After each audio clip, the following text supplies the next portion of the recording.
I am going to start fourth chapter, that is fourth chapter of accounting, that is elements of double entry system. अब ये जो double entry system है ये आपका fourth lesson है. इसमें double entry का मतलब है कि जो एक ट्रांजेक्शन होगी उसकी टू साइड जो है वो इसकी एंट्री की जाएगी. मतलब एक डेबिट साइड होगी और एक क्रेडिट साइड होगी. Meaning of double entry system.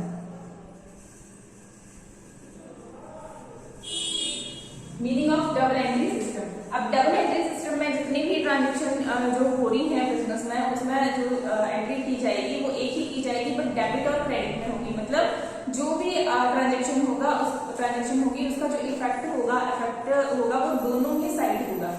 तो meaning of double entry system. अब डबल एंट्री सिस्टम का क्या मीनिंग है? According to the system every business transaction affected at least two accounts in opposite direction.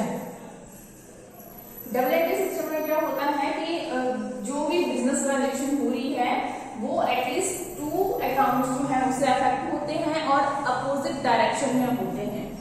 For example goods purchase for cash. अब goods purchase किए हैं, देखो business में जो है वो गुड्स सेल भी किए जाएंगे और परचेज भी किए जाएंगे. तो क्योंकि ट्रांजेक्शन आएंगे तो गुड्स जो है वो सेल परचेज होती ही रहेगी. बट यहाँ पे हमें एग्जाम्पल दिया है कि गुड्स जो है वो परचेज किए जा रहे हैं. बट कैसे किए जा रहे हैं? जब परचेज हो रही है तो कैश क्या हो रहा है? जा रहा है. मतलब गुड्स परचेज कर रहे हैं और कैश के थ्रू परचेज किए जा रहे हैं. तो बिजनेस से जो है वो कैश जा रहा है और जो गुड्स हैं वो आ रहे हैं. तो इट मीन्स डेबिट और क्रेडिट दोनों ही जो अकाउंट्स हैं वो इफेक्ट होंगे. तो एंट्री क्या बनेगी? In this transaction goods comes in the business. Goods जो है परचेज किए जा रहे हैं इसलिए गुड्स जो है वो बिजनेस में आ रहे हैं. ठीक है. Goods purchase for cash in this transaction goods comes in the business and cash goes out of the business. और जो कैश है वो क्या है? जा रहा है बिजनेस से. क्योंकि जब हम एक अकाउंटिंग क्वेश्चन करते हैं वहां पे भी गुड्स जो है अगर परचेज किए जा रहे हैं तो हम क्या करते हैं? गुड्स वाले अकाउंट में ऐड कर देते हैं कितने थाउजेंड के गुड्स जो है आ रहे हैं उस अमाउंट से. और दूसरी साइड अगर फॉर कैश लिखा होता है तो हम कैश में से लेस कर देते हैं. तो यहाँ डबल एंट्री सिस्टम में भी वैसा ही होगा कि जहां पे एक साइड जो बिजनेस में गुड्स आ रहे हैं उनको डेबिट करेंगे और दूसरी साइड कैश जा रहा है बिजनेस से तो उसको क्रेडिट करेंगे. It may be noted at double entry does not mean. मतलब इसको ये नहीं बोलेंगे कि डबल एंट्री का सिस्टम डबल एंट्री सिस्टम जो है अगर डबल एंट्री जो बन रही है इसका ये मतलब नहीं है कि जो एंट्री है वो दो बार रिकॉर्ड करनी है. ऐसा नहीं है. It may be noted that double entry does not mean that a transaction recorded twice. Transaction जो है वो दो बार एंटर नहीं की जाएगी, दो बार रिकॉर्ड नहीं की जाएगी. वो एक ही बार होगी बट डेबिट और क्रेडिट होगी उसकी. मतलब जो चीज आ रही होगी बिजनेस में उसको हम डेबिट करेंगे और जो जा रही है उसको हम क्रेडिट करेंगे. But it means that at least two accounts are affected in the business transaction. मतलब इसका मतलब ये है कि एटलीस्ट टू अकाउंट्स जो है वो अफेक्ट होते हैं कोई भी बिजनेस ट्रांजेक्शन करें तब उसको बोलते हैं, तब बोलते हैं इसको double entry system. One account debited and another account is credited. उसमें एक अकाउंट जो है वो डेबिट होगा और दूसरा जो है वो क्रेडिट होगा. There can be no transaction in the business which affect only account और which has only one aspect. ऐसी कोई भी ट्रांजेक्शन नहीं होगी जिसमें सिर्फ एक ही अकाउंट होगा. ऐसी कोई भी ट्रांजेक्शन नहीं होगी जिसमें सिर्फ एक एस्पेक्ट ही जो है वो उसको ही देखा जाएगा. दोनों ही साइड इफेक्ट देखे जाएंगे. डेबिट में भी देखे जाएंगे और क्रेडिट में भी देखे जाएंगे. तो एंट्री वही होगी. डबल एंट्री सिस्टम का मतलब ये है डबल भी होगी और double in the sense debit भी होगी और क्रेडिट भी होगी. उसको बोलते हैं double entry system. Thus each transaction has two fold aspect and both aspect recorded. और दोनों ही जो एस्पेक्ट्स होते हैं वो रिकॉर्ड किए जाते हैं। डबल एंट्री सिस्टम में डेबिट और क्रेडिट टू एस्पेक्ट्स जो है, कोई भी ट्रांजेक्शन होगी उसकी टू एस्पेक्ट्स होंगी।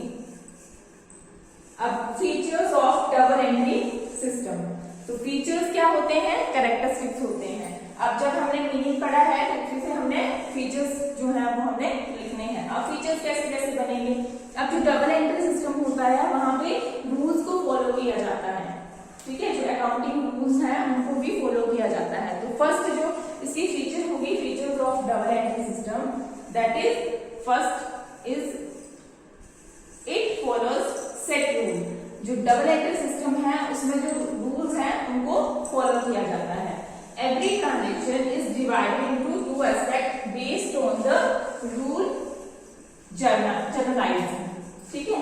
जो ट्रांजेक्शन जो है वो हर ट्रांजेक्शन जो है वो डिवाइड होती है टू एस्पेक्ट्स में, और वो जो एस्पेक्ट्स होते हैं वो किससे बेस्ड होते हैं, रूल जनरलाइजिंग। जो रूल है उनकी जनरलाइजिंग के रूल है उस पे जो है वो सेट होते हैं। जैसे जनरलाइजिंग के रूल होते हैं, जैसे फर्स्ट रूल है पर्सनल अकाउंट का क्या रूल है, पर्सनल का होगा जो रियल है उसका होगा और नॉमिनल का होगा।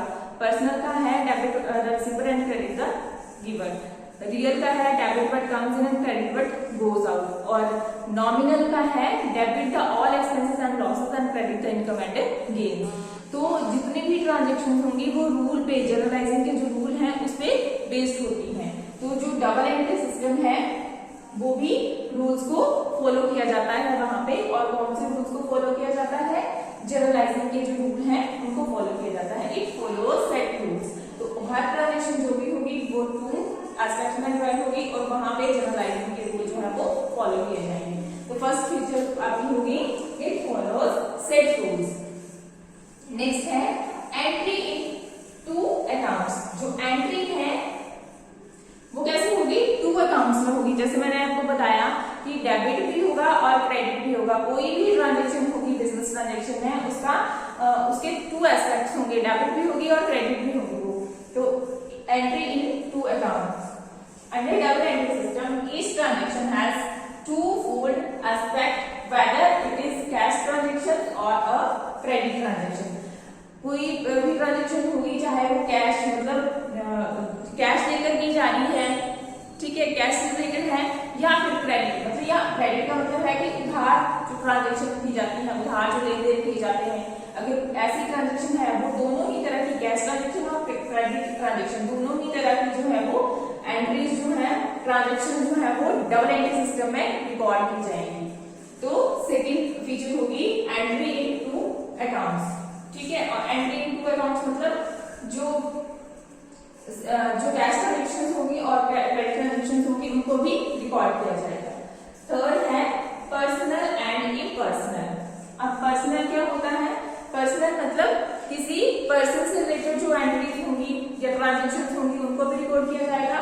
और इम्पर्सनल जो कि पर्सन से रिलेटेड नहीं होगी ट्रांजेक्शन, जैसे एसेट से रिलेटेड होगी, एक्सपेंसेस और इनकम से रिलेटेड होगी ट्रांजेक्शन, उनको भी डबल एंट्री सिस्टम में रिकॉर्ड किया जाएगा। Each transaction is recorded in two account which में पर्सनल और इम्पर्सनल। फोर्थ है एंट्री ऑन रिवर्स साइड। अब एंट्री ऑन रिवर्स साइड का मतलब है अगर एक हम ट्रांजेक्शन कर रहे हैं उसकी जो एंट्री बना रहे हैं तो उसमें ये नहीं होगा कि डेबिट ही करेंगे उसको, दोनों ही साइड होगी, मतलब अपोजिट साइड भी होगी, रिवर्स साइड भी होगी। अगर डेबिट हो रही है तो क्रेडिट भी होगी। तो entry on reverse side, every transaction is divided into two aspects. One aspect is debited and another aspect is credited with equal amount। हाँ, यहाँ पे बहुत जरूरी है कि जो अमाउंट होगा वो इक्वल होगा, मतलब अगर डेबिट में अगर 500 जो है आप अमाउंट लिख रहे हैं तो क्रेडिट में भी 500 ही होने चाहिए। ये नहीं कि एक जगह आप डेबिट 500 कर रहे हैं और क्रेडिट आप 400 कर रहे हैं, वहां पे आपका क्वेश्चन गलत हो जाएगा, क्योंकि जो एंट्री होगी वो सेम अमाउंट से होगी और दोनों डेबिट और क्रेडिट दोनों ही साइड होगी। तो entry on reverse side. Next है प्रिपरेशन ऑफ ट्रायल बैलेंस। अब preparation of trial balance, double entry system जो है वो हेल्पफुल होता है इसके लिए, जब हम ट्रायल बैलेंस बनाते हैं ना तो उसके लिए भी डबल एंट्री सिस्टम जो है वो बहुत ट्रांजेक्शंस रिकॉर्डेड इन जर्नल और subsidiary books at first instance.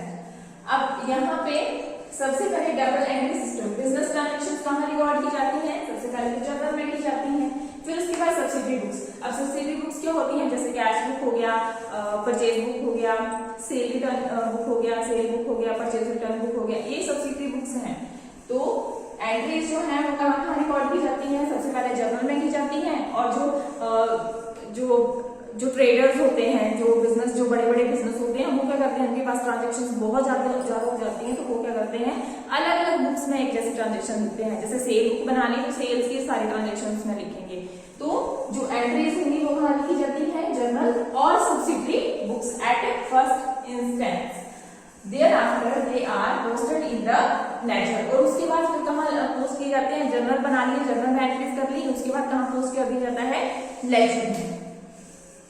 And at the end to check the arithmetical accuracy of the accounts। और उसके बाद क्या किया जाता है? जर्नल के बाद arithmetical accuracy जो है वो चेक की जाती है। The trial balance is prepared। उसके लिए क्या बनाना पड़ता है? Trial balance. अब देखो हम अकाउंटिंग साइकिल पढ़ते हैं ना, हमने फर्स्ट चैप्टर में पढ़ा था, तो वहां पे अकाउंटिंग साइकिल में हमने सबसे पहले बिजनेस ट्रांजेक्शंस पढ़ी थी, उसके बाद हमने जर्नल पढ़ा था, उसके बाद फिर हमने लेजर, और लेजर के बाद ट्रायल बैलेंस। तो वही सीक्वेंस चला हुआ है। सबसे पहले कहाँ रिकॉर्ड करते हैं? जर्नल में और सब्सिडियरी बुक्स में, उसके बाद हमें लेजर में पोस्टिंग करनी पड़ती है, और उसके बाद हमें बनाना पड़ता है ट्रायल बैलेंस। ट्रायल बैलेंस बनाना पड़ता है debit and credit column of trial balance has equal total. अब जो ट्रायल बैलेंस होता है उसमें हम पर्टिकुलर का एक कॉलम ड्रॉ करते हैं, और फिर उसके बाद हम अमाउंट और अमाउंट, मतलब एक डेबिट का अमाउंट होगा, एक क्रेडिट का अमाउंट होगा, वहां पे हम जो टोटल करेंगे ना, तो ट्रायल बैलेंस में दोनों ही साइड जो है वो इक्वल होनी चाहिए। इक्वल होगा तो आपका ट्रायल बैलेंस का क्वेश्चन भी सारा सही होगा। तो ट्रायल बैलेंस को प्रिपेयर करने में डबल एंट्री सिस्टम जो है वो हेल्प करता है, क्योंकि डबल एंट्री सिस्टम में वहां पे डेबिट और क्रेडिट की जो ट्रांजेक्शन होती है वो अलग अलग करके की जाती है ना। जैसे डेबिट हो रही है एक ट्रांजेक्शन, तो दूसरी जगह जो है वो क्रेडिट भी होगी।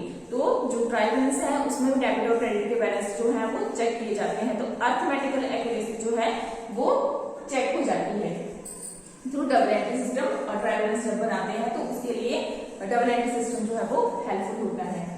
नेक्स्ट है 6 preparation of final accounts. Final accounts क्या होते हैं? फाइनल अकाउंट्स होते हैं जैसे आपने ट्रेडिंग अकाउंट बना लिया, प्रॉफिट एंड लॉस अकाउंट बना लिया, उसके बाद बैलेंस शीट बना ली। तो जो डबल एंट्री सिस्टम है वो जो फाइनल अकाउंट प्रिपेयर किए जाते हैं तो उसमें भी वो उसको बनाने में भी हेल्प करते हैं। Main features of double entry system is that we prepare final accounts at the end of the year. और जो फाइनल अकाउंट्स बनते हैं वो हमेशा एंड ऑफ द ईयर बनते हैं। Trading account shows gross profit.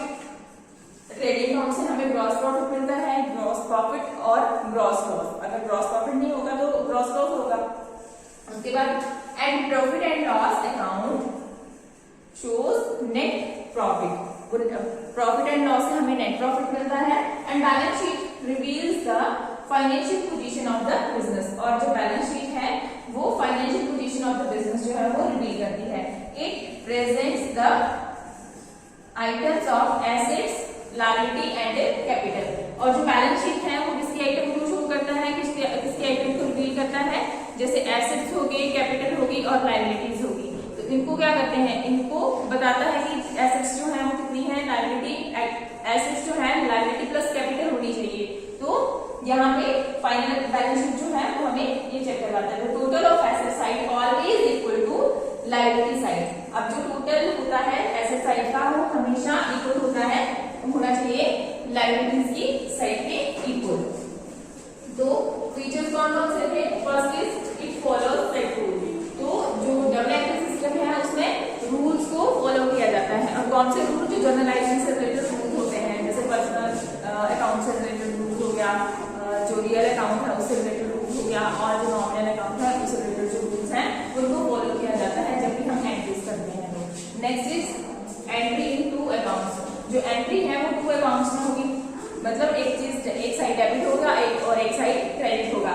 और जो कोई भी ट्रांजेक्शन है, चाहे वो कैश से की जा रही है, चाहे वो क्रेडिट ट्रांजेक्शन की जा रही है, वो सारी ट्रांजेक्शन जो है वो डबल एंट्री सिस्टम में रिकॉर्ड की जाएगी। नेक्स्ट है पर्सनल एंड इम्पर्सनल। अब पर्सनल क्या होता है, पर्सन से रिलेटेड ट्रांजेक्शन, वो भी रिकॉर्ड की जाएंगी। इम्पर्सनल क्या होगा, जो पर्सन से रिलेटेड ट्रांजेक्शन नहीं है, जैसे एसेट से रिलेटेड ट्रांजेक्शन है, जैसे इनकम एंड एक्सपेंडिचर से रिलेटेड जो है ट्रांजेक्शन है, वो भी डबल एंट्री सिस्टम में रिकॉर्ड की जाएंगी। Entry on reverse side. अब एंट्री ऑन रिवर्स साइड मतलब जब एक एंट्री जो कर रहे हैं, ट्रांजेक्शन कर रहे हैं, तो अगर डेबिट हो रही है तो दूसरी साइड क्रेडिट भी होगी, मतलब रिवर्स होगी। Preparation of trial balance, trial balance को बनाने में भी जो डबल एंट्री सिस्टम है वो हेल्पफुल होता है। और preparation of final account, final account बनाने में भी जो डबल एंट्री सिस्टम जो है वो हेल्पफुल है। तो ये इसके फीचर्स हैं। Next is principles of double entry system. अब principles of double entry system, इसमें क्या होगा, जैसे हमने फीचर्स पढ़े ना, उसी की तरह है ये principles of double entry system. अब इसमें फर्स्ट जो प्रिंसिपल है, each business transaction has two aspects. तो हमने ये पहले भी पढ़ा है, मीनिंग में भी पढ़ा है कि कोई भी बिजनेस ट्रांजैक्शन है उसके क्या होते हैं, टू एस्पेक्ट्स होते हैं।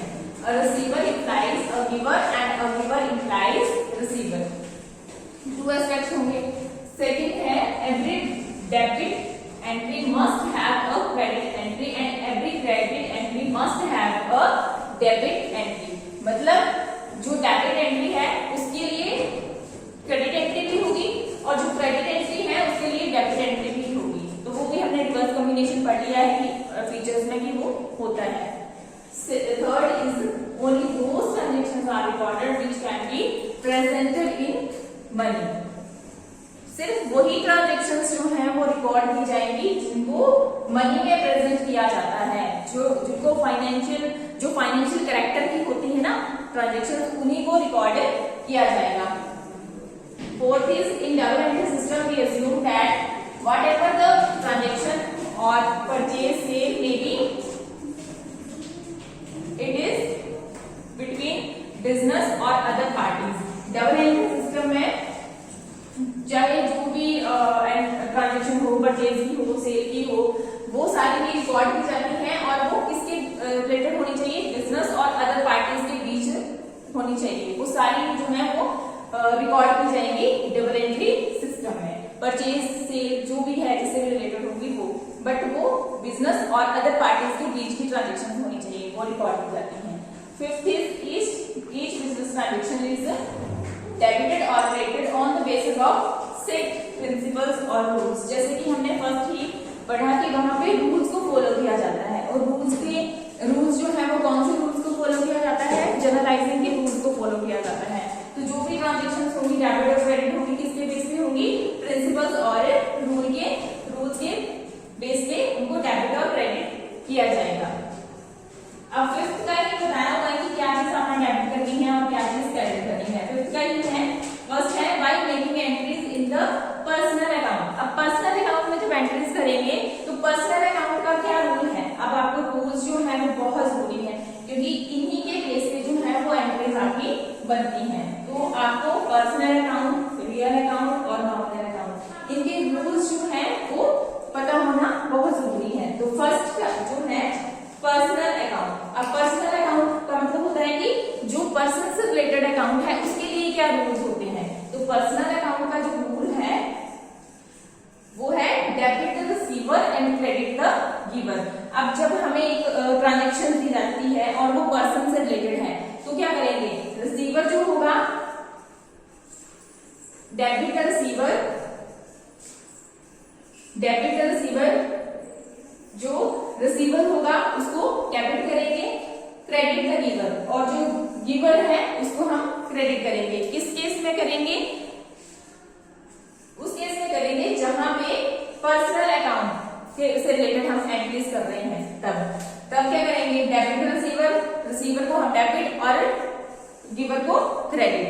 अब इस जो बी है, जो रूल सेकंड है, जो सेकंड रूल है वो रियल अकाउंट से रिलेटेड है, और आपने हमेशा याद रखना है कि जो भी रियल अकाउंट होता है, रियल अकाउंट में एसेट्स जो है वो वाली ट्रांजेक्शन जो है वो रिकॉर्ड की जाती है। अब एसेट्स जो है वो टू टाइप्स की होती हैं। फर्स्ट इज आपकी जो एसेट्स होंगी टू टाइप्स की होंगी, first is tangible and intangible, second is intangible. अब टेंजिबल एसेट्स क्या होती हैं, जैसे लैंड एंड बिल्डिंग हो गया, प्लांट एंड मशीनरी हो गया, ठीक है, वो जिनको हम टच कर सकते हैं, जिनको हम देख सकते हैं, वो टेंजिबल एसेट्स हैं। और इनटेंजिबल एसेट्स क्या होगी, जैसे गुडविल हो गई, पेटेंट्स हो गए, ट्रेडमार्क्स हो गए, ये इनटेंजिबल एसेट्स हैं। ये रियल अकाउंट जो है वो दोनों ही टेंजिबल और इनटेंजिबल दोनों ही तरह के एसेट से डील करता है। जब हमें एसेट से रिलेटेड एंट्री करनी है तो कौन सा रूल फॉलो करना है, वहां पे हम रूल फॉलो करेंगे debit what comes in and credit what goes out. ठीक है, जो आ रही है चीज उसको क्या करेंगे, हम डेबिट करेंगे, और जिसको जो सेल हो रही है या जा रही है उसको हम क्रेडिट करेंगे। तो ये एसेट से रिलेटेड जो रूल है वो है debit what comes in and credit what goes out. Next third is in nominal account. अब नॉमिनल अकाउंट जो है उसमें उसके लिए क्या रूल फॉलो करते हैं, उसके लिए debit expenses and losses, credit incomes and profit. यहाँ गेन भी होता है, गेन प्रॉफिट इनकम जो भी होगी उसको हम क्रेडिट ही करेंगे। तो ये जो रूल्स हैं, जैसे नॉमिनल का है, नॉमिनल में क्या आएंगे, एक्सपेंसेस और इनकम्स। ठीक है, नॉमिनल का मतलब है जो उसमें जो आती है, जो आइटम्स हम लेंगे वो लेंगे इनकम और एक्सपेंडिचर से रिलेटेड। तो जितने भी एक्सपेंसेस और लॉसेस होंगे उनको हम डेबिट करेंगे, और जितने भी इनकम्स होंगे, गेन्स होंगे, प्रॉफिट्स होंगे, उनको हम क्रेडिट करेंगे। तो ये 3 रूल्स हैं, बहुत इंपॉर्टेंट हैं। जैसे फर्स्ट जो रूल होगा पर्सनल अकाउंट का रूल है debit the receiver and credit the giver. जो रियल अकाउंट का रूल है debit what comes in and credit what goes out. और उसके बाद नॉमिनल का जो अकाउंट है debit expenses and losses, credit income and profit. तो ये जो आपके रूल्स हैं ये बहुत जरूरी, बहुत इंपॉर्टेंट है और ये जरूर लर्न करने हैं आपने। नेक्स्ट है advantages of double entry system. अब क्या क्या एडवांटेजेस होंगी डबल एंट्री सिस्टम की। एडवांटेजेस क्या होती हैं, benefits, profits. Advantages of double entry system, जो एडवांटेजेस होंगी उसमें जो एडवांटेजेस होती हैं वो फीचर्स से ही मिलती जुलती होती हैं। फीचर्स में कहीं एक दो डिसएडवांटेजेस भी ऐड हो जाती हैं, बट इसमें जो है हम सिर्फ एडवांटेजेस बेनिफिट्स ही देखते हैं। तो advantages of double entry system, first is scientific system. क्या है ये डबल एंट्री सिस्टम, क्या है, साइंटिफिक सिस्टम है। कैसे है scientific system, in double entry system there are principles and rules of recording the transactions. ठीक है, मतलब डबल एंट्री सिस्टम में जो ट्रांजेक्शंस रिकॉर्ड करनी है उसके लिए प्रिंसिपल्स और रूल्स हैं, इसलिए वो क्या है, साइंटिफिक सिस्टम है। इसलिए that is why it is treated as a scientific system, इसलिए इसे हम साइंटिफिक सिस्टम की तरह ट्रीट करते हैं। तो एडवांटेजेस क्या बनी फर्स्ट डबल एंट्री सिस्टम की, scientific system. Double entry system जो है वो साइंटिफिक सिस्टम है, क्यों है, क्योंकि जो ट्रांजेक्शंस रिकॉर्ड की जाती हैं वो रूल्स और प्रिंसिपल के अकॉर्डिंग की जाती है। जहां पे भी रूल्स और प्रिंसिपल अगर फॉलो किया जाता है तो वो साइंटिफिक सिस्टम बन जाता है, इसलिए ये साइंटिफिक सिस्टम है। सेकंड है कंप्लीट रिकॉर्ड ऑफ ट्रांजेक्शन। जो डबल एंट्री सिस्टम है उसमें जो रिकॉर्ड की जाती है एंट्रीज, वहां पे उसको पूरी तरह से रिकॉर्ड किया जाएगा। वहां पे जैसे सबसे पहले हम जो रिकॉर्ड करेंगे तो उसमें क्या होगा, all accounts are divided in 3 types. जैसे कि अभी हमने पढ़ा कि सारे ही अकाउंट्स जो हैं वो कितने पार्ट्स में डिवाइड होते हैं, 3 टाइप्स में। First is personal account, second is real account and nominal account. These account are shown in the books of accounts on the basis of related rules. और ये जो है ये बुक्स ऑफ अकाउंट में show किए जाते हैं रूल्स के बेस पे। Thus it is called a complete system and help to narrate the transaction। और जब भी आप ट्रांजेक्शन करेंगे, जब भी आप डेबिट एंड क्रेडिट कर रहे हैं तो उसको नरेट भी करना होता है, नरेशन भी लिखना होता है। जब आप नरेशन लिखते हैं तो वो वहां से जब भी कभी भी चेक करना हो तो आप वहां से क्या है पूरी ट्रांजेक्शन को रिकॉर्ड की जाती है, पूरी ट्रांजेक्शन को वहां से आप देख सकते हैं कि ट्रांजेक्शन क्या थी। तो ये कंप्लीट रिकॉर्ड ऑफ ट्रांजेक्शन, तो ये भी इसका बेनिफिट है। Third is elasticity. अब इलास्टिसिटी का मतलब क्या होता है, इलास्टिसिटी का मतलब होता है कि अकॉर्डिंग टू सिचुएशन जो है इसको चेंज किया किया जा सकता है। तो जो रूल्स हैं, जो डबल एंट्री सिस्टम है, उसको अकॉर्डिंग टू सिचुएशन जो है थोड़ा बहुत उसमें चेंज किया जा सकता है। Third, elasticity system can be changed according to the need of expansion और contraction of a business. For example, on expansion of business, the subsidiary books can be used. अगर बिजनेस का एक्सपेंशन करना है तो सब्सिडरी बुक्स जो है वो record की जा सकती है। तो ये इलास्टिसिटी मतलब अकॉर्डिंग टू सिचुएशन उसमें चेंज किए जा सकते हैं। तो डबल एंट्री सिस्टम जो है इसका एक बेनिफिट ये भी हो जाता है कि इलास्टिसिटी वाला सिस्टम है, इसमें चेंजेस किए जा सकते हैं। Fourth is knowledge about different account. तो जो डबल एंट्री सिस्टम है उससे डिफरेंट अकाउंट का नॉलेज हो जाता है। All type of account are maintain in the ledger under this system. Thus, we can obtain information relating to any type of account at any time, such as creditors, debtors, purchases, sales, and other real and nominal account. तो different account का knowledge हो जाता है, वो भी benefit है double entry system का। Fifth is knowledge about financial position। अब financial position जैसे कि बोला कि double entry system जो है वो helpful होता है final account बनाने में। तो final account में क्या क्या होता है, आपका trading account, profit and loss account और बैलेंस शीट। तो ये जो चीजें हैं, जो बैलेंस शीट है उससे हमें किसी भी बिजनेस की फाइनेंशियल पोजीशन का पता चलता है। तो डबल एंट्री सिस्टम जो है वो किसी भी बिजनेस की फाइनेंशियल पोजीशन का पता लगाने में भी हेल्प करता है। In double entry system of accountancy, annual balance sheet is prepared which reveals the financial position of the business. It also present the assets and liabilities of the business. ये इसका benefit है। Sixth is preparation of trial balance, जो कि हमने features में भी पढ़ा है कि जो ट्रायल बैलेंस है उसको बनाने में भी डबल एंट्री सिस्टम जो है वो हेल्प करता है। Under double entry system each transaction is recorded on two sides, debit and credit side. Thus, by preparing trial balance, the arithmetical accuracy of accounts can be tested. तो इससे क्या होता है, जब हम ट्रायल बैलेंस बनाते हैं और जो डबल एंट्री सिस्टम है उससे क्या कर सकते हैं, arithmetical accuracy मतलब डेबिट और क्रेडिट की जो साइड्स हैं वो दोनों टैली होनी चाहिए। वहां पे जो arithmetical accuracy है वो भी चेक हो जाती है। तो वो भी इसका क्या है, बेनिफिट है, एडवांटेजेस है। Seventh is less possibility of fraud and mistakes. तो जो डबल एंट्री सिस्टम से अगर इसका सिस्टम फॉलो किया जाता है, डबल एंट्री सिस्टम से अगर एंट्रीज कर रहे हैं, की जाती है, तो इसमें फ्रॉड्स और जो मिस्टेक्स होती हैं उसके चांसेस बहुत कम हो जाते हैं। It is a scientific and systematic system, मतलब साइंटिफिक है, रूल्स और प्रिंसिपल के अकॉर्डिंग है, और सिस्टमैटिक है मतलब सीक्वेंस में एंट्रीज की जाती है। जो फर्स्ट हुई है फर्स्ट उसको करेंगे, सेकंड नंबर पे ऐसे सीक्वेंस में की जाएंगी। तो ये क्या है, ये साइंटिफिक एंड सिस्टमैटिक सिस्टम है। Each transaction is recorded on two sides में रिकॉर्ड की जाती है। Thus, there is less chance of fraud, misappropriation and mistakes. इसलिए fraud, misappropriation और mistakes के जो chances हैं वो बहुत कम हो जाते हैं। If there is any fraud, it can be detected quickly. अगर ऐसा fraud हो भी जाता है तो उसको डिटेक्ट किया जाता है, जल्दी से उसको फाइंड आउट किया जा सकता है। Next is comparative study is possible. In this system, the amount of various account of current year can be compared with those of previous year. जो current year का रिकॉर्ड है वो previous years के साथ जो है वो मैच किया जा सकता है। Rate of progress of the business can be measured with the help of final account. तो इसमें कंपैरेटिव स्टडी हो जाती है, मतलब पिछले साल की जो कंपैरिजन है वो करंट ईयर से, या करंट ईयर की कंपैरिजन जो है वो लास्ट ईयर से हो जाती है, तो उसके लिए भी हेल्पफुल होता है। Next is disadvantages of double entry system.